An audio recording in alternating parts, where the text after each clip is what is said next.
end of the presentation. If you experience any technical difficulties, you can let us know via the chat box as well. Let's get started.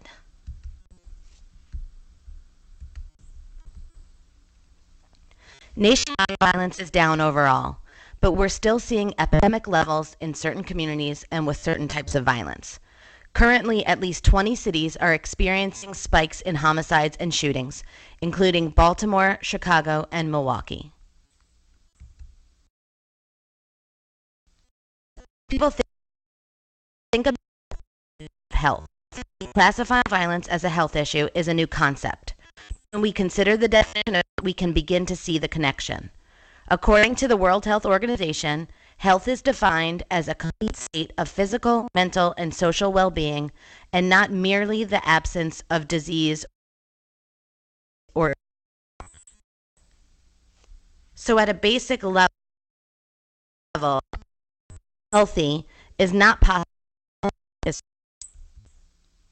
In order to explain the scientific evidence on preventing violence using epidemic control models, we must first explain why violence is itself an epidemic.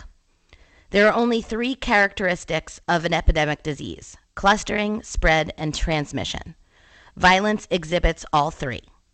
When looking at violence, many U.S. cities look like the figure on the left.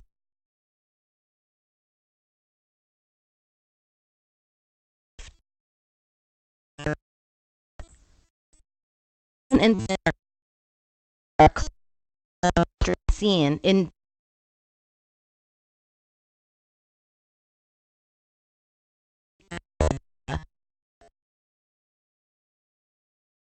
both vary year to year as well as season to season, depending on the child didn't left the room. Shortly started hitting the doll without any instruction. So the adult left the room. Moments later, the child began exhibiting this behavior. This is a great example of modeling through exposure. Like the flu, cold, and tuberculosis, the greatest predictor of violence is previous exposure.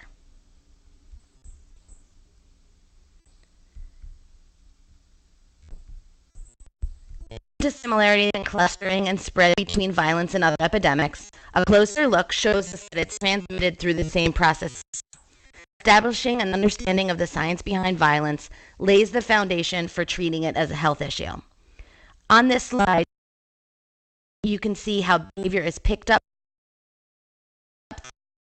through social expectations and social pressure, and then maintained through changes to the brain resulting from chronic exposure.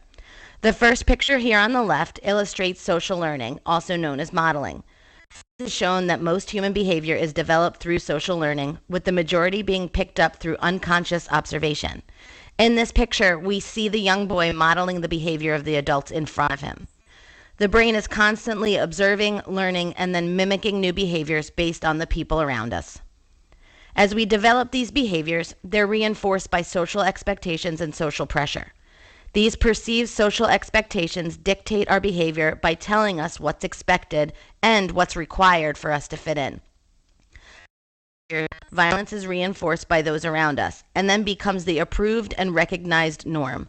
In the second picture, we see a classic schoolyard fight where the behavior is expected and encouraged by those observing it. This social pressure is actually contributing to the continuation and normalization of the behavior. Beyond the social violence,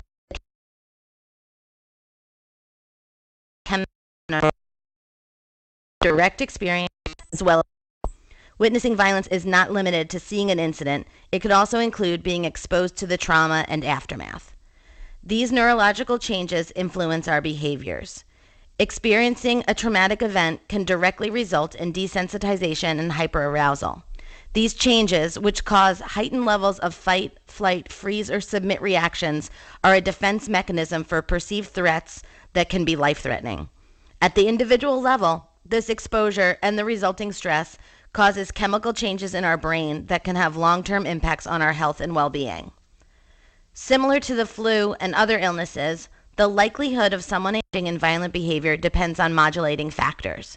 These factors that determine susceptibility to an illness or behavior can include age, prior immunity, type of exposure, dose, context, and more. Much like the flu, violence can be prevented.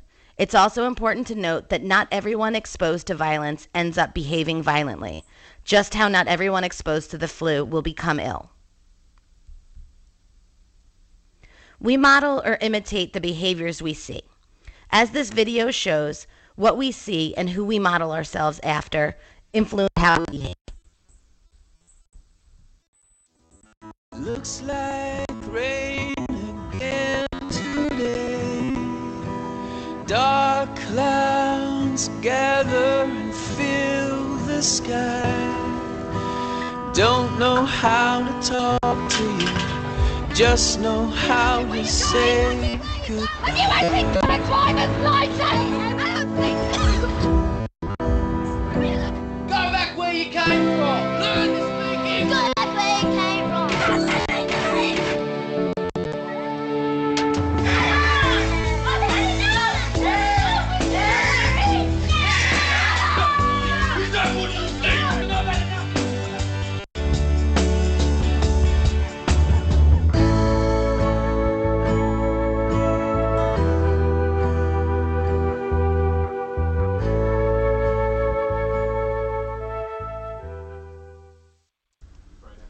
The link between exposure to violence and across communities, but intergenerationally as well. In fact, 30% of children who are abused become abusers. Individuals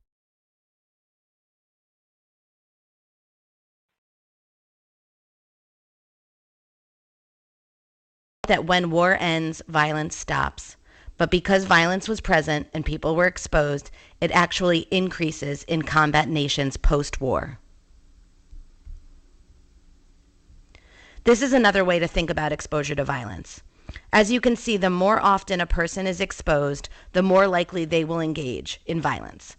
In this sense, the biggest predictor of violence is, again, a previous exposure to violence, just like the measles and the flu. When we're exposed to one form of violence, it increases our likelihood of engaging in other forms of violence as well, from child abuse to suicide. So let's put this into numbers. If I'm an average person in the US, my risk of being involved in violence is 52 out of 100,000. If I live in the city of Chicago, my risk increases to 62 out of 100,000. If I live in Englewood, a community in Chicago, my risk increases to 230 out of 100,000. If I live in Beat 735, a subset within the Englewood community, my risk is 300 out of 100,000.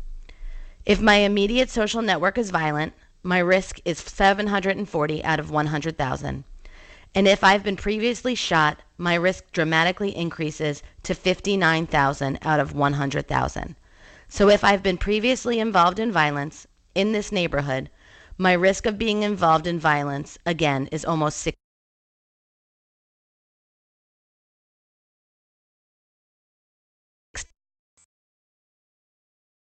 The outcome of social determinants. Clear that violence is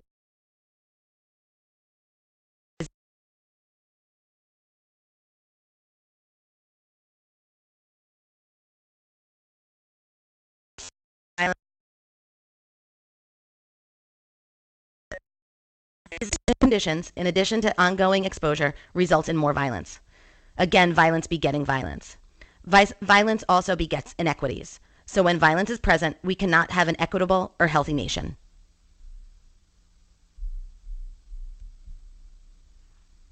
Violence takes multiple forms and happens in multiple arenas. The images you see here are images people see on a day-to-day basis, but it doesn't have to be this way. As a society, one of our greatest injustices is how we treat violence.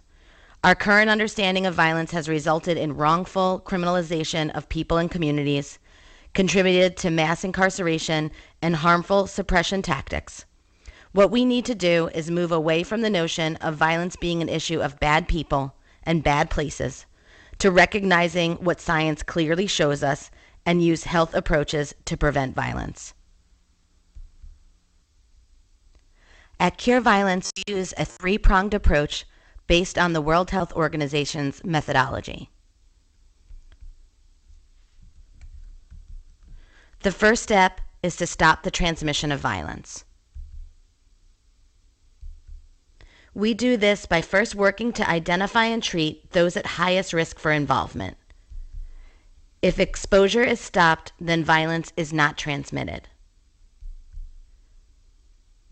To identify and detect, we use trained violence interrupters and outreach workers to prevent violence by identifying and mediating potentially lethal conflicts in the community and following up to ensure that the conflict does not reignite.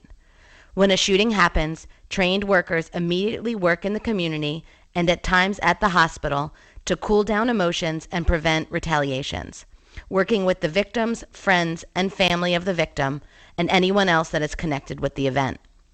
Workers identify ongoing conflicts by talking to key people in the community about ongoing disputes, recent arrests, recent prison releases, and other situations that could lead to violence, and they use mediation techniques to resolve these issues peacefully.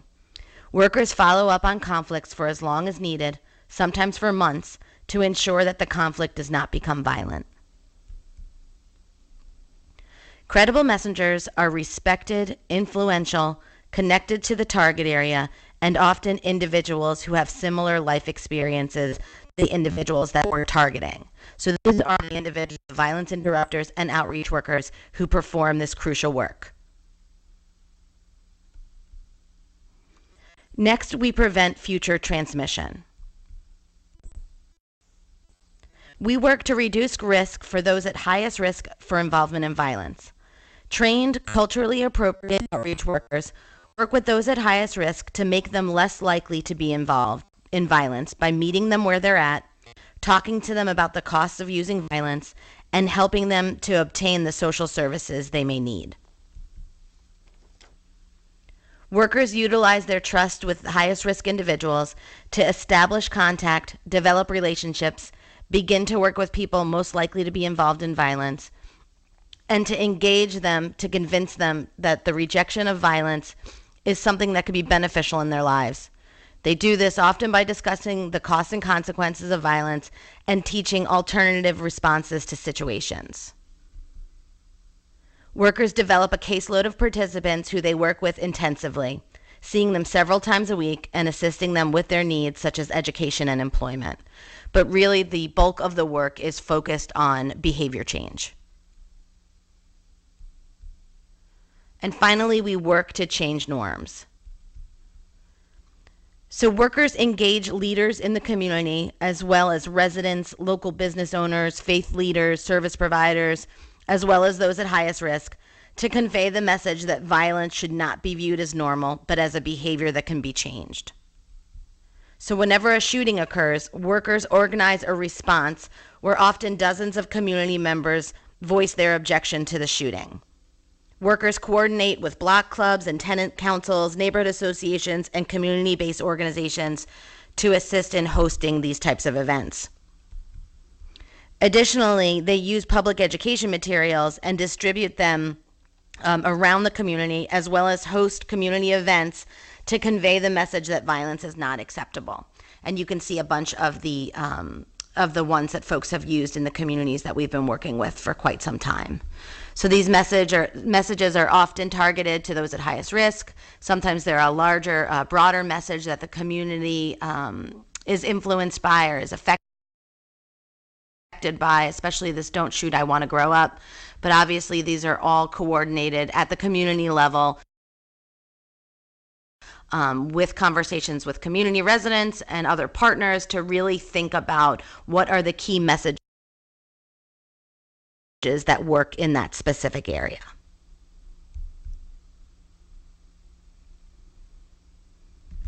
So we work to shift away from these embargoed words in the left column to use the words that are in the right column. So as you can see, the words in the right column promote healing, prevention, and community. So these strategies, campaigns, and programs based on the tenets of the health approach move us away from traditional punitive approaches to addressing violence and towards providing care and healing and ultimately saving lives. This is a short trailer for a documentary that we put together that provides another glimpse into our work. I'm from the hood where it's dark outside late nights. You can't walk outside without a gun. Oh my God. We was reading the letter, and then a few minutes later, we heard the shots down the street. All I want is justice, and I'm trying not to have street justice. First time I got shot at 18, then I got shot again at 21. I was just on a rage, a revenge. My first case, I got guns, 100 bundles of dope, 70 bundles of rocks, and a stolen car. I was 13.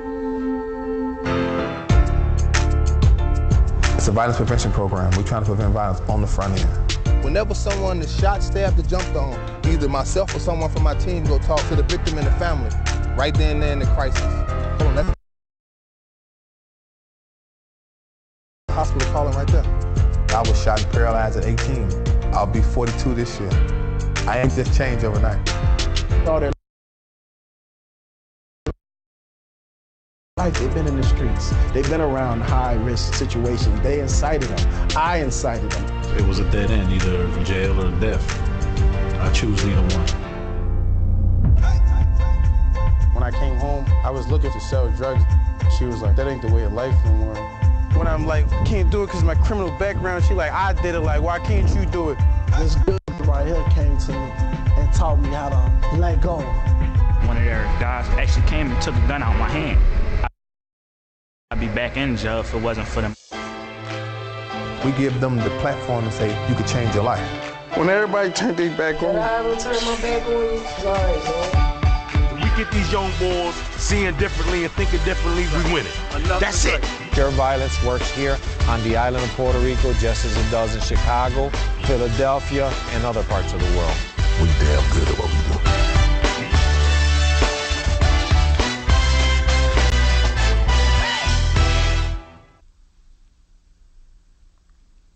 We know that using health approaches work. This is Dr. Daniel Webster of the Johns Hopkins University Bloomberg School of Public Health, who conducted the evaluation of Safe Streets, Baltimore's Cure Violence replication. And we have Charlie Beck, the Los Angeles police chief, on the right. So you can see statements that both of them have made in terms of using a health approach to resolve violence. In today's data-driven world, communities demand evidence-based programs that have been proven successful through rigorous, independent, and scientific evaluations. The Cure Violence Health model has been successfully replicated and proven effective through multiple independent evaluations. As you can see from this slide, in 3 unique cities, Chicago, Baltimore, and New York, each show large, statistically significant reductions in violence due to the model. Sites evaluated in Chicago experienced reductions in shootings and killings of between 41 and 73%. Sites in Baltimore saw a 56% reduction in killings, and the recent study that came out from John Jay College, sites in New York saw a 63% reduction in shootings. In addition to these reductions, evaluation results have shown changes in behavior and norms. In Baltimore, individuals in the target area were found to be 4 times more likely to show little or no support for gun use. In Chicago, program participants identified outreach workers as the second most important person in their lives, only second to parents. As you can see here, additional results showing changes in norms as well as effects on parenting and employment. So independent evaluations are continuously underway. If you're interested in the full evaluations and their executive summaries, you can find them on our website at www.cureviolence.org under the Results tab. At Cure Violence, we believe that a world without violence can be achieved by using disease control and behavior change methods. We're guided by the view that violence is a health issue. As we continue to replicate the model in cities across the country and actually the world, we're guided by the following 4 core principles. So 1, an understanding that violence is indeed a health issue. 2, that individuals and communities can change for the better. 3, community partners and strategic partnerships are keys to success. And 4, rigorous scientific and professional methods are essential to ensure effectiveness. At Cure Violence, we're driven by the data. So we work with communities to identify the qualitative and quantitative data that will ensure we're working with the right people in the right places at the right time. The model requires strategic implementation with partners committed to the process in order to meet the needs of those at highest risk and change behavior and community norms. We've learned a lot since 1999 and have embedded those lessons into the training and technical assistance delivered to cities worldwide. Most recently, we're working on adaptations to include other forms of violence and non-traditional settings. As you know, every city is unique. We meet you where you are and allow your asset and opportunities to drive the work. In terms of system development assistance, building out the larger system requires involvement of sectors, further showing that there's a role for all to play in the prevention of violence. This includes identifying roles and responsibilities for state, county, and city health departments, which are key to the development and implementation of integrated, comprehensive, community-based violence prevention. So some of the responsibilities for these departments may include implementing epidemic control programs to prevent the spread of violence, assessing and analyzing data on violence from hospitals, police, and other sources to provide improved health information, leading social marketing efforts to change norms about violence and promote health behaviors that prevent violence, and tracking and monitoring data to assess the impact of strategies and refine practices. Collectively, the Cure Violence Technical Assistant Team has over 80 years of experience working with communities to create sustainable, equitable change. Our experience ranges from frontline worker training to program implementation to program adoption and systems change. At the core of our training team is the fact that we are all practitioners at heart. When thinking about the critical elements of the model, we must be working in the right community with the right lead agency, implementing organization, partners, and approach. The right approach must include the right workers, using data in a way that informs the work, working with those at highest risk, and using messages that make sense across all communities, across all community partners. This part needs to be taken out. I'm going to pause.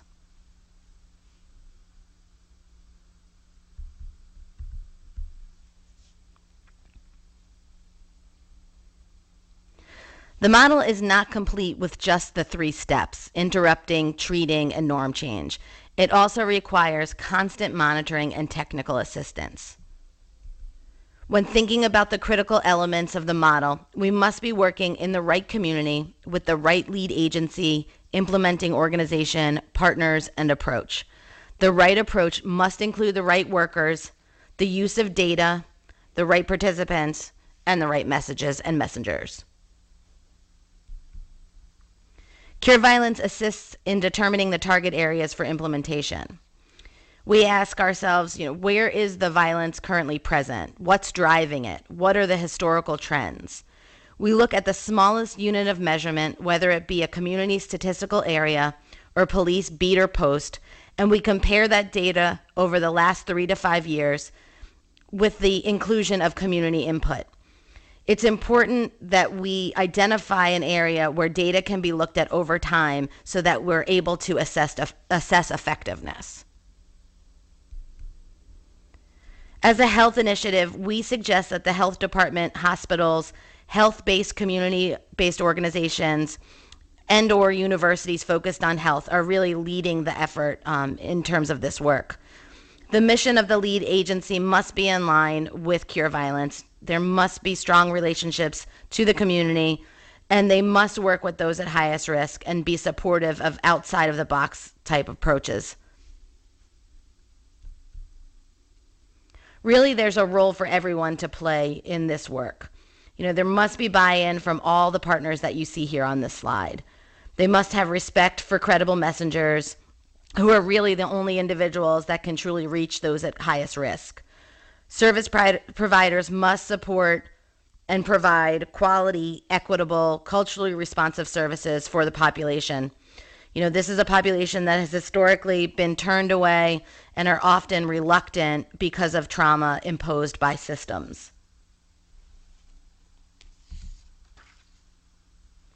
Having the right staff is probably the most crucial piece of having a successful event. Staff must be credible, respected, and connected to the target area. Development strategic plan based on the needs and characteristics of the community helps to ensure that the right team is built. Teams are selected based on the pattern of violence, the size of an area, the number of groups that are involved in that area, and a variety of additional factors. The minimum number of people per team tends to be 7. But for larger areas or communities inundated with violence, that number can double and even triple. The team covers a wide variety of roles, from strategic planning, street-level intervention, and longer-term non-traditional case management.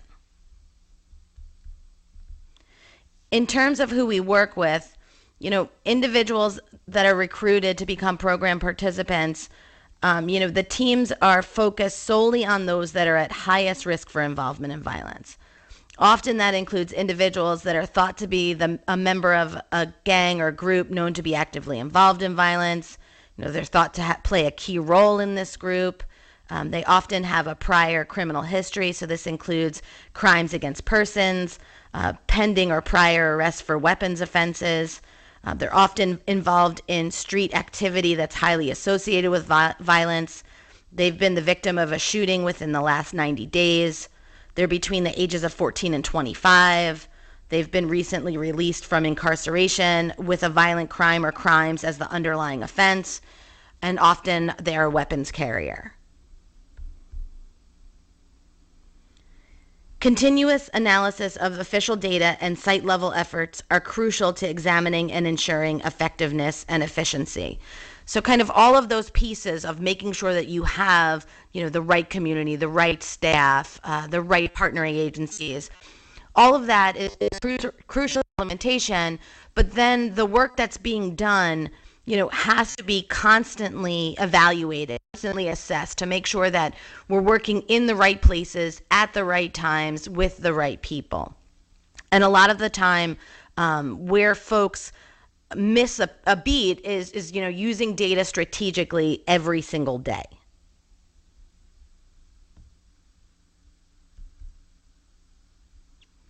So to increase a site's ability to analyze their work, we developed a database that's web-based, password protected, and easy to use. So we collect data on all program efforts. So that includes outreach participants, community activities, shooting responses, community mobilization, public education distribution, all of the details around conflict mediations. And then all of the data in this system can be sorted and reported in a variety of ways to inform day-to-day program activities and the broader strategic planning. For communities interested in implementing the Cure Violence model, we coordinate an assessment visit to evaluate current efforts and available data to provide a recommendation for the best implementation strategy.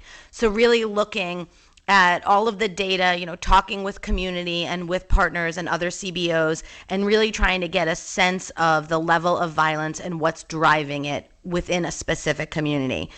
Based on this assessment visit, we're then able to come up with recommendations for how we see this being implemented in that environment. So here's a draft agenda for a typical assessment visit.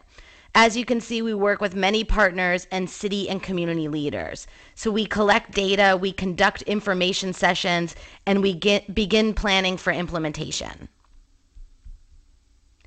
Throughout implementation, Cure Violence provides continuous training and technical assistance to work coordinate partners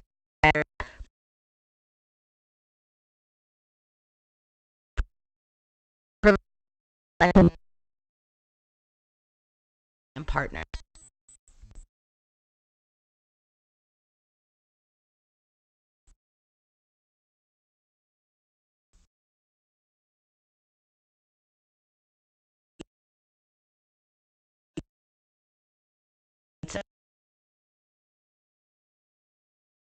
Level Cure Violence.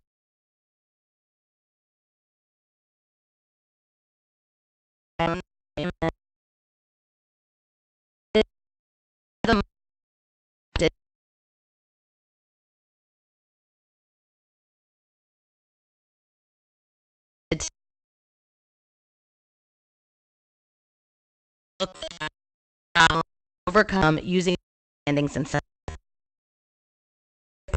we're also working to change, treat, eradicate violence. Multiple settings and time, hospitals, rapid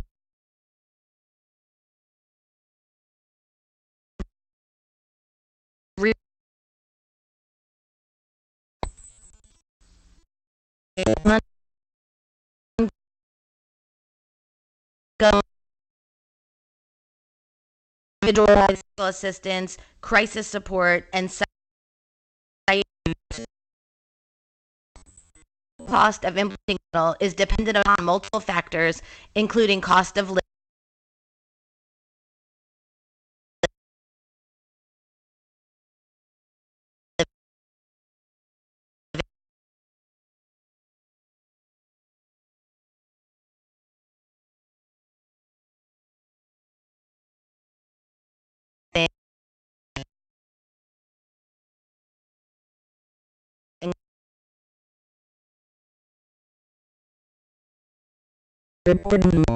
average 1,000 to 750,000 program implementation.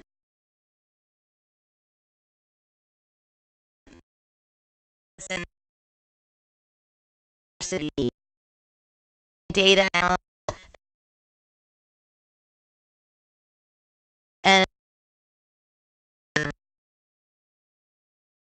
and faith leaders in violence.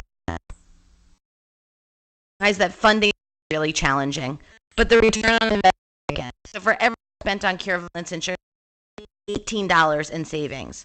The first year of Chicago's West Garfield Park implementation saved $8.1 million. According to a recent report by the Giffords Law Center to Prevent Gun Violence, a $1 million investment that leads to the prevention of just 3 gun homicides pays for itself and then some. So just a couple places that we've been featured. Cure Violence was the focus of the award-winning documentary, The Interrupters, and has been featured in several other publications. The Economist stated that Cure Violence is the approach that will come to prominence. So I hope that you found this presentation helpful. Before I begin answering questions, I just wanted to let you all know that we're going to be sending a survey out to you following this session. We would really love your feedback. It helps us to work on these webinars and make sure that we're delivering information that is helpful. So on that note, I will get ready to take the questions you've submitted.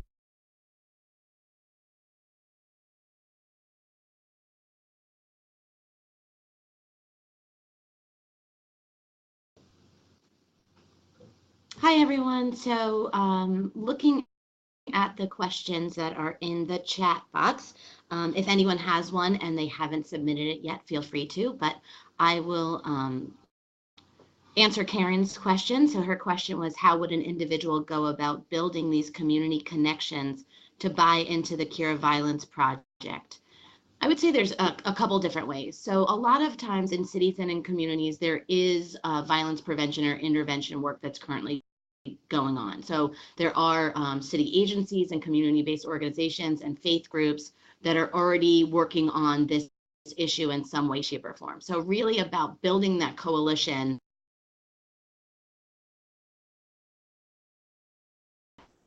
In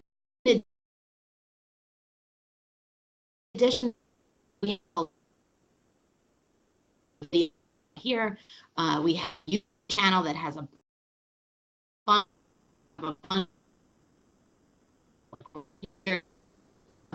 with some cities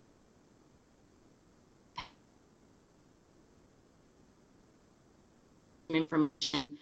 If a little of this buy-in, you know, we will do individual anything that we're more than willing to.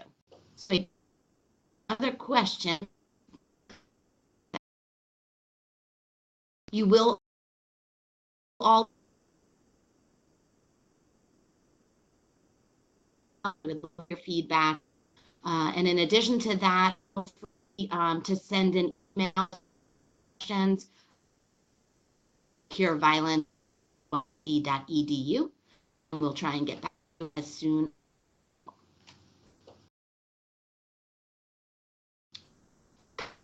Question.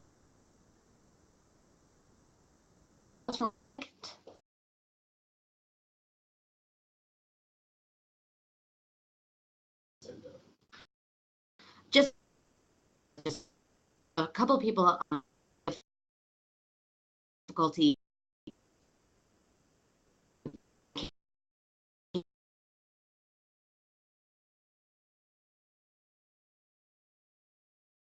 they